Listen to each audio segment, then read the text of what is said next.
In January 2025, Eskom, South Africa's electricity monopoly, announced its first round of load shedding in over 10 months.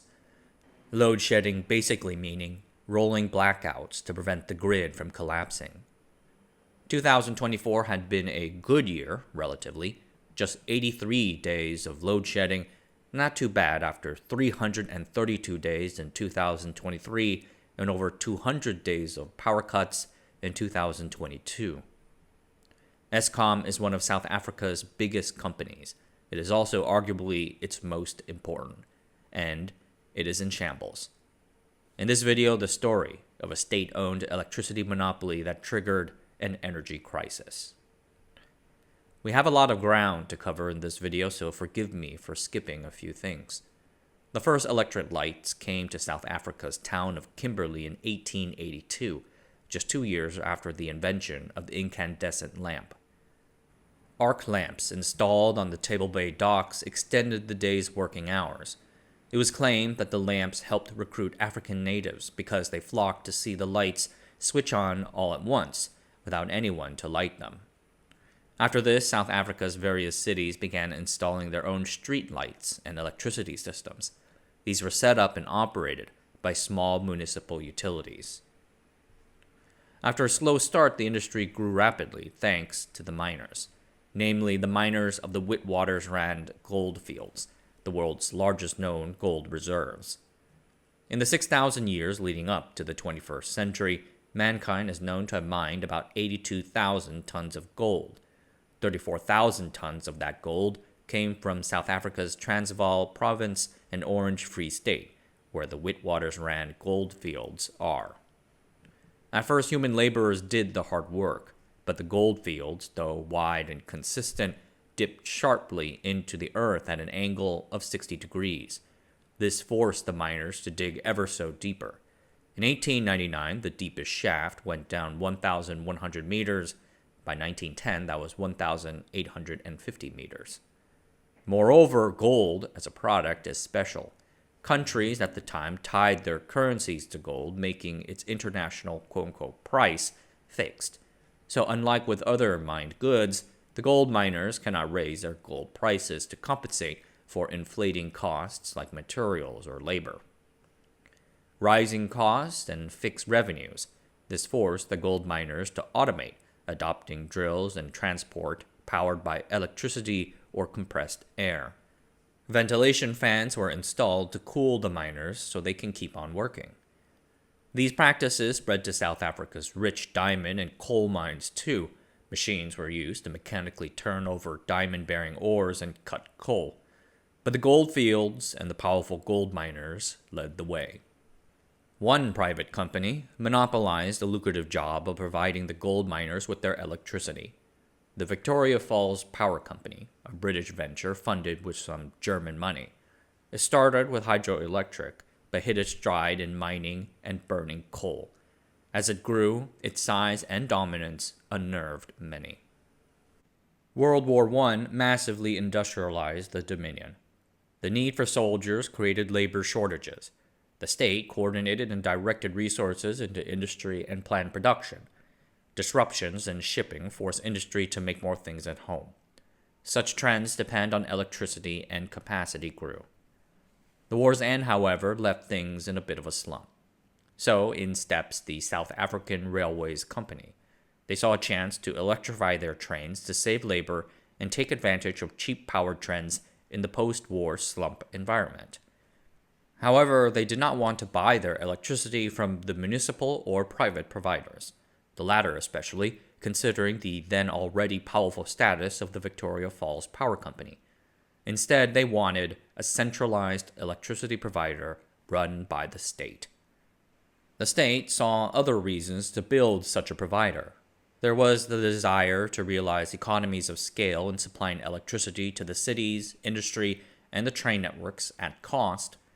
There was concern about South Africa's near total economic reliance on its gold miners, an industry that nobody would ever refer to as being very stable, as well as concern stemming from a string of labor strikes at the city power stations by laborers radicalized by communism and the founding of the Soviet Union during the war.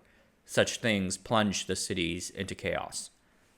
The government of Prime Minister Jan Smuts, including the advisor and industrialist Hendrik van der Bijl, realized that South Africa had to control its own power supply to help diversify its economy, and that power supply cannot be beholden to a few striking employees or monopolistic private companies.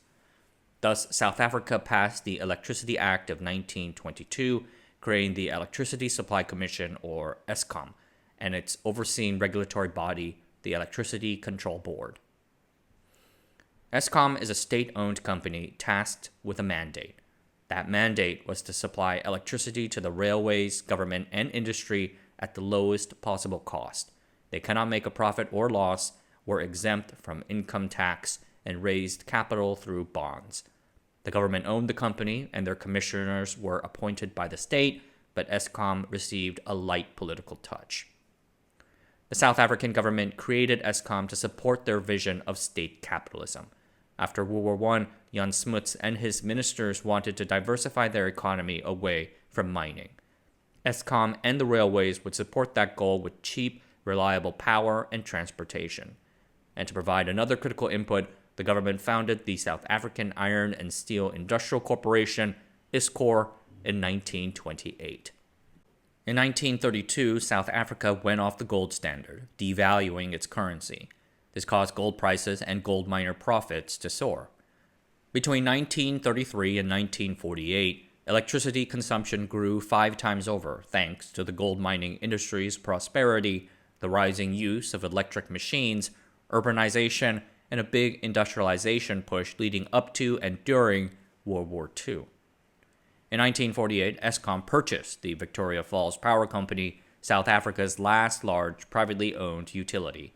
This consolidated the Dominion's power industry from the power stations to the transmission lines in a single company. In line with Smuts' philosophy of state capitalism, his administration founded other state-owned enterprises to encourage industrial development. Notably, the Industrial Development Corporation helped fund private industrialists, and of course, the energy company Sasol, which produced oil from cheap coal using industrial processes. Today, Sasol is one of South Africa's most well-known companies.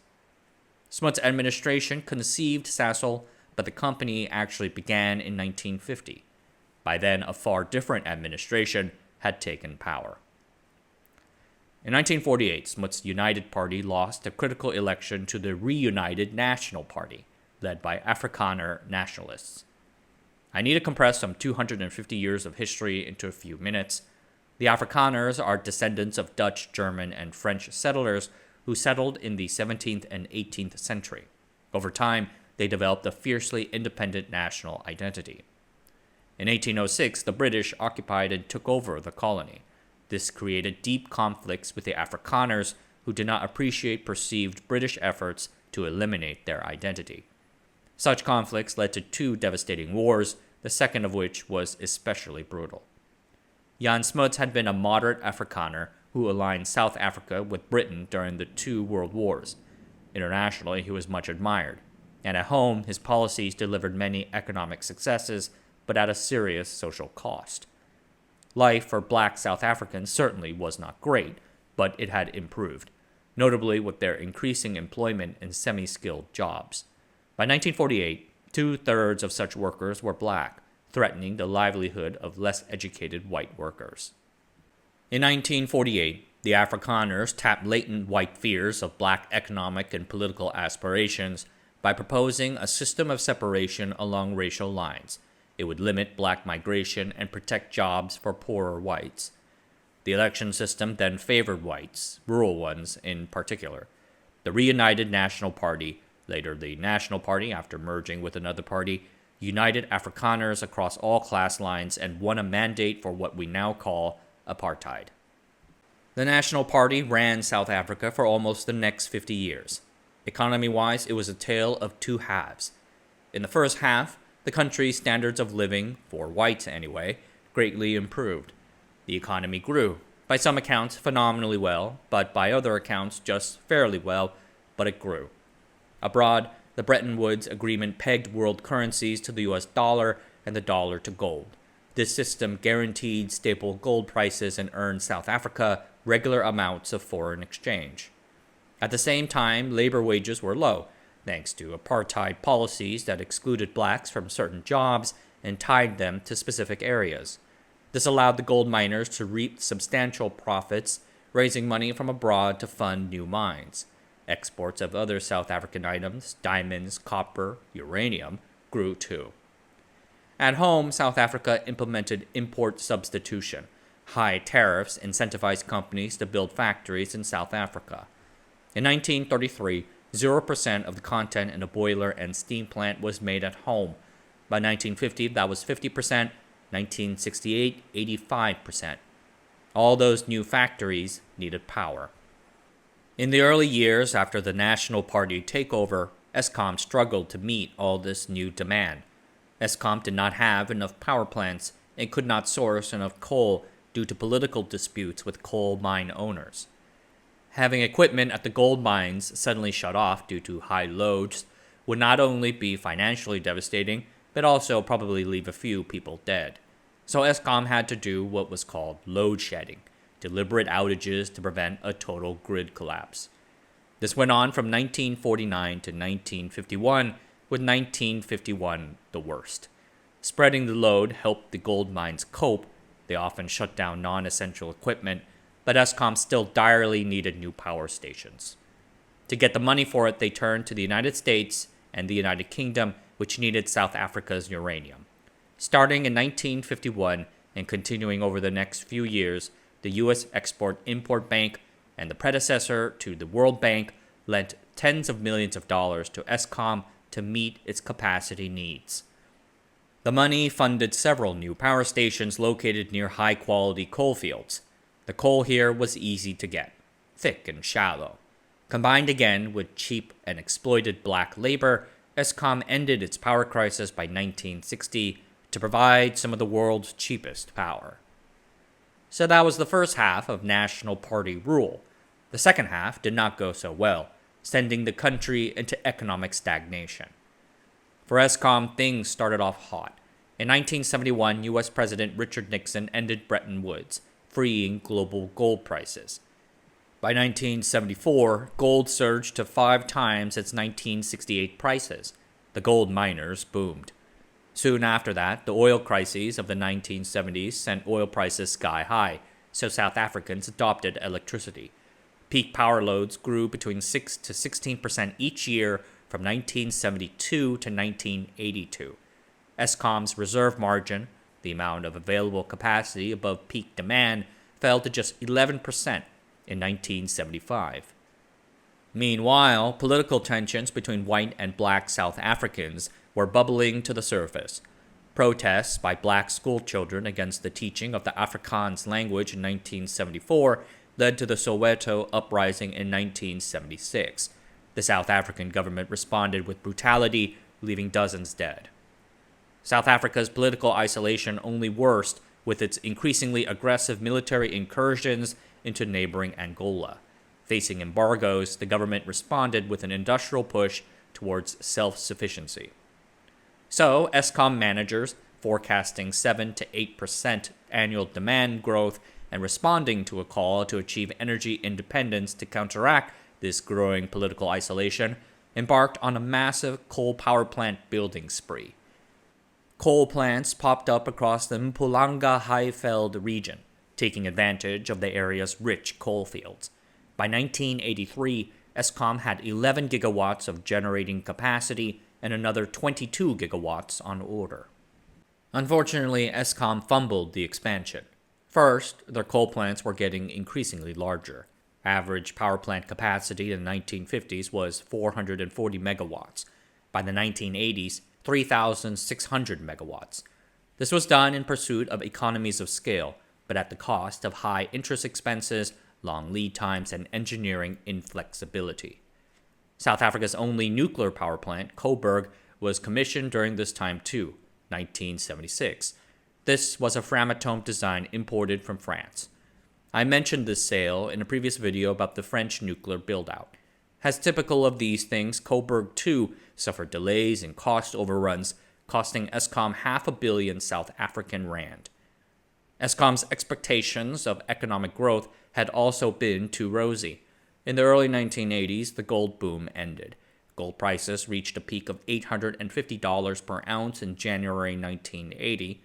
Prices fell back a bit in March, but then stormed back to $680 by September 1980. From there, gold prices collapsed to just $304 per ounce by mid-1982. This drop in gold prices ended South Africa's key source of foreign exchange. To add, political pressure cuts off the South African government from IMF loans, forcing the National Party to make moves to avoid the balance of payments crisis it knew its economy was always vulnerable to. This adds up to Eskom messing up bad. The company was incurring debt building these big, inflexible power plants that were not being fully utilized and passing the cost on to consumers in the form of higher rates. Rates rose 20% alone between 1976 and 1977. These rate increases came at a time of economic difficulty and high inflation for South Africans, and the resulting consumer anger led to the government to form the de Villiers Commission in 1983. The commission found issue with Eskom's governance and investment decisions, resulting in several governance changes, as well as a renaming to Eskom with a K. For decades, Eskom operated with little oversight. This largely ended with these new reforms. In the late 1980s, South Africa's economy was sputtering due to sanctions and heavy debt. In 1989, F.W. de Klerk took power, promoting deregulation and privatization as ways out of the economic crisis. State-owned companies like Iscor, South African Railways, and Sasol were restructured with the intention of being sold off, though only Iscor was. The changes applied to Eskom as well, changing it from a public service providing electricity at cost to something more of a private company, beholden to the market. Responding to what was perceived as a massive overbuild, Eskom in 1985 delays or cancels ongoing power station projects. They dialed down their 7% forecasts. Even so, in 1992, Eskom's reserve margin was as high as 40%. Its electricity generation costs were some of the lowest in the world, thanks to super cheap, high-quality coal sourced on long-term supply contracts. So, Eskom strikes multi-year energy deals, sometimes long as 25 years, with the mining companies, heavy energy users like aluminium smelters. These turned out to be very poor deals. I know that they thought they had the capacity at the time, but that situation was about to change. Going into the 1990s, domestic unrest in South Africa remained rampant, with some areas ungovernable. The National Party realized that apartheid could no longer be sustained, the black majority can no longer be denied. So in 1990, several black-led political parties were unbanned and talks began. The negotiations lead to open elections in 1994. Nelson Mandela leads the African National Congress, or ANC party, to victory. They've been running the country ever since and remain in power.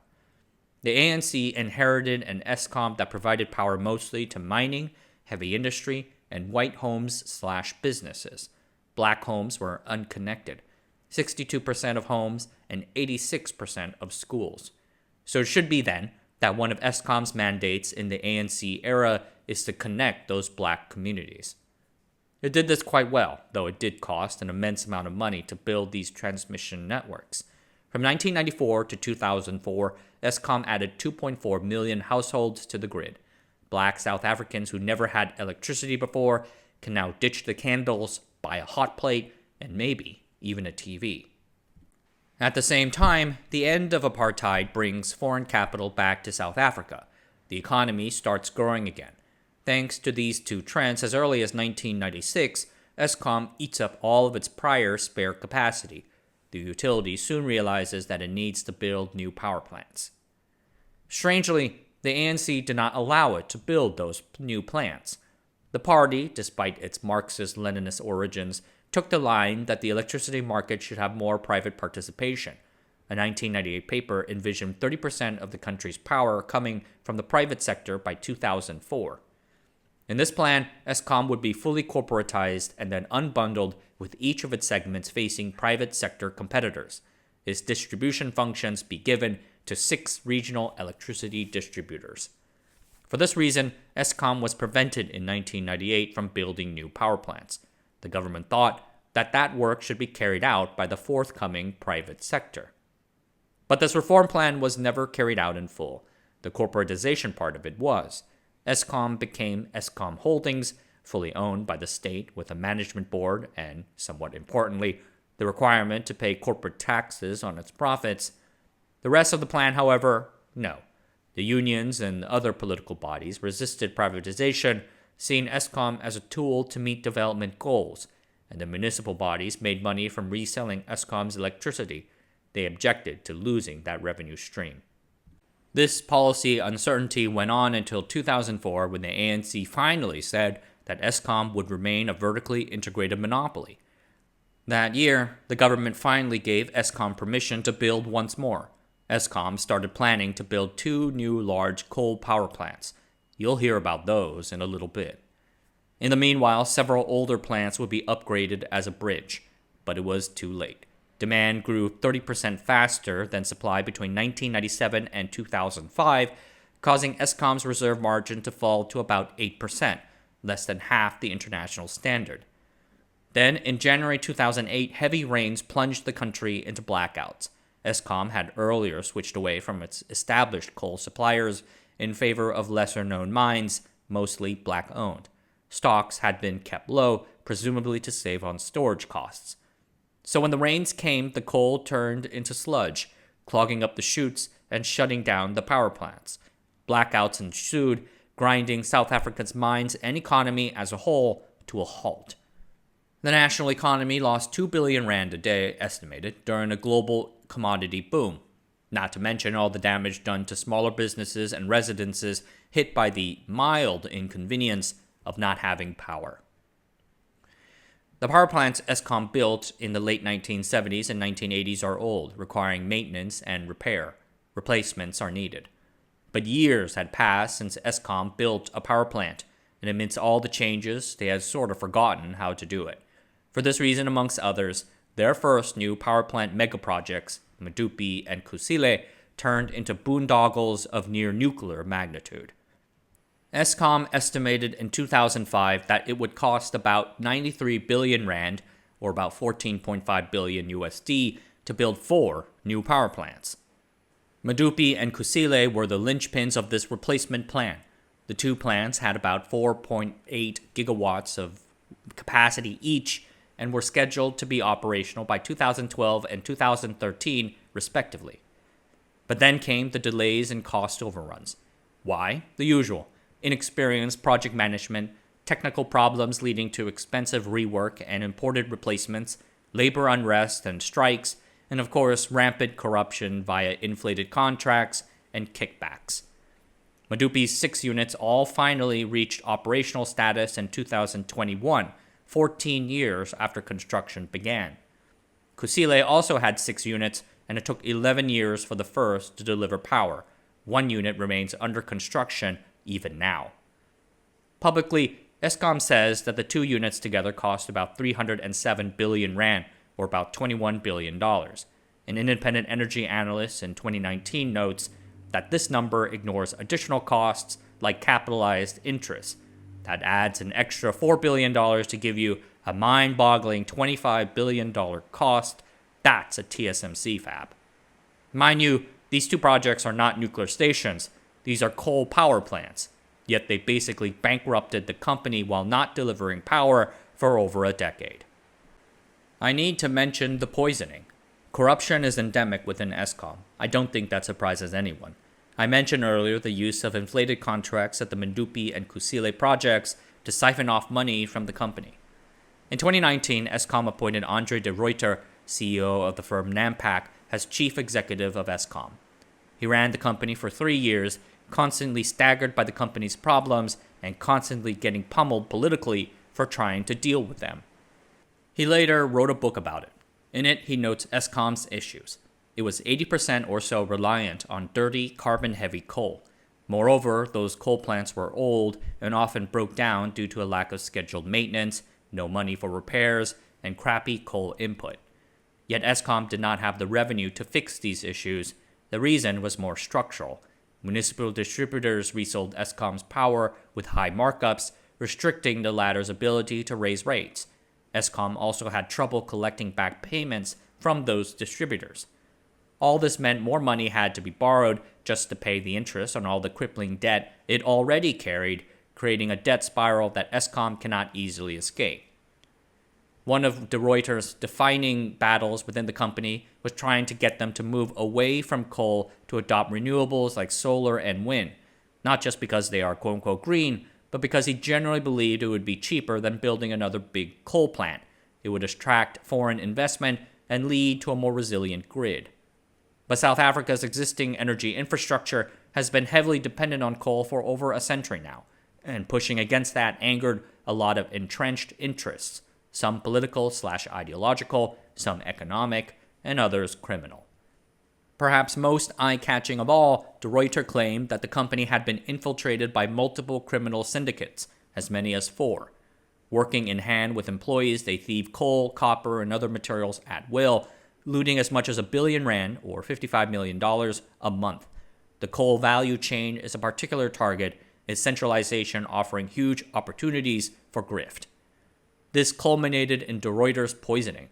After resigning in December 2022 due to disillusionment with the work, he drank his morning coffee and realized he had been poisoned with cyanide.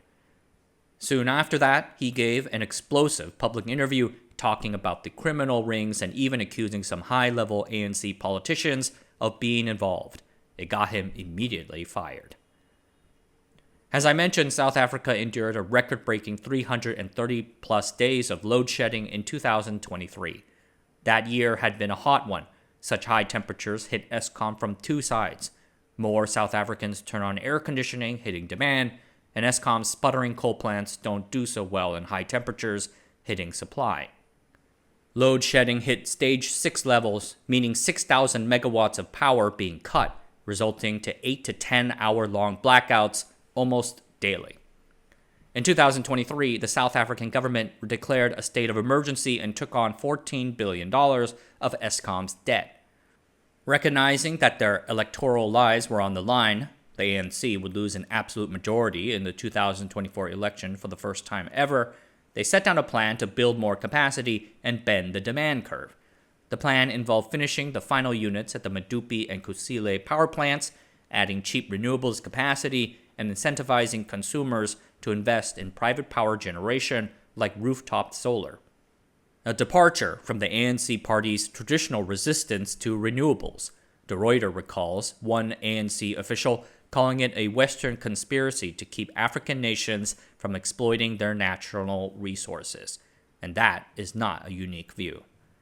Stability returned to the grid. 2024 saw 10 months without load shedding, though the company still reported a 25 billion rand loss, or 1.36 billion USD, in 2024. South Africa remains utterly reliant on Eskom, and that is the problem. The government keeps bailing out the company, allowing it to issue new debt in its name. As of 2024, the company has over 400 billion rand, or $25 billion of debt on its books. For decades, cheap coal helped make Eskom's power some of the cheapest in the world, and that drove the country's industrialization and economic development. But now coal isn't so cheap anymore, at least compared to solar and wind energy sources, yet the government is hesitant to recognize this and make the switch, aware of the ideological resistance and pain that a transition will cause to long-standing vested interests. Right now, the government foresees a titanic power shortfall in the next 25 years thanks to rising new demand and retiring coal-fired plants. They cannot afford another Medupi and Kusile type debacle. The path forward seems clear. Alright everyone, that's it for tonight. Thanks for watching. Subscribe to the channel, sign up for the Patreon, and I'll see you guys next time.